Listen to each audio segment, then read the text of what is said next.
I'm saying you can deduce air molecules can readjust themselves based off of these considerations. That's why I said everything is alive.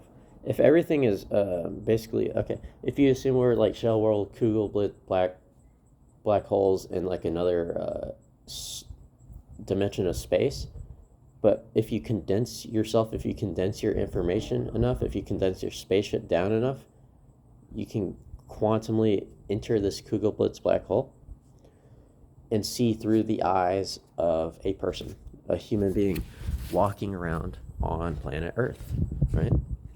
And that's what the Higgs portal is. Somewhere out there in another dimension of space, condensed or increased their information or data enough of their, like, the shape of their spaceship to either go down into your reality or up into it. That's when it's turtles all the way up and down, right? That's what I was saying about that. So imagine you're a shell world and they just keep going deeper and deeper and deeper, and they go into the core, but they go smaller and smaller. That's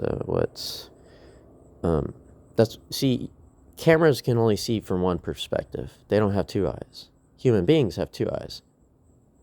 So what I'm trying to tell the people in this spaceship right here who are going down the left eye is that, hey, there's another eye. Humans have two eyes, and then they also have imagination eyes. So I'm saying the whole fabric of your space-time is supporting these black holes that you're going into, these Higgs portals that you're opening up and seeing through my eyes, right? That's what I'm saying, a Higgs portal. Well, that may be another portal. The Higgs portal essentially is my mind's eye, my ability to tap into these frequencies that I'm being tingled by from higher dimensions, right? And interpret that and be like, oh, okay. And I'm like, something's contacting me. And I'm like, and the way you do that is you just close your eyes, and then sometimes you may see shapes and patterns. And I'm like, okay, just think of those shapes and patterns, but like think of it in like a grid. Think of the planet, and now wrap a grid around it in your mind. Spherical grid planet thing. And then now each of those grids, you can use meteorology to basically be like, okay, this computational grid needs to be cooled down by this much or warmed up by this much, so we can have an even temperature around the planet if we so wish, right? That's I guess weather control or whatever, but I mean that's basically pretty easy to deduce anyways. That's what I was saying, because our minds exist in this other dimension of space. It's giving us this complex experience. Basically, I'm saying we have two eyes, so we know what parallax is. That's what we know. I know how far away that stuff is.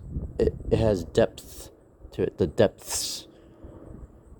But I'm telling cameras and AI, I guess, how to see with one eye, because you're only giving them one eye. So I'm like, okay, so parallax is like when you rotate around something, bro. When you rotate around the sun as the planet Earth, right? You stay centered on it, and then once you're back here again, you're like, oh, well, if I paid attention to those stars over there while I'm doing this instead, then I can basically have perspective, right? And that's how AI telescopes and all that stuff can have perspective. Because now that you know you're rotating around the sun, you just pay attention to all these stars as you do so. And that's what parallax is. And that's how you can see everything in the universe, basically.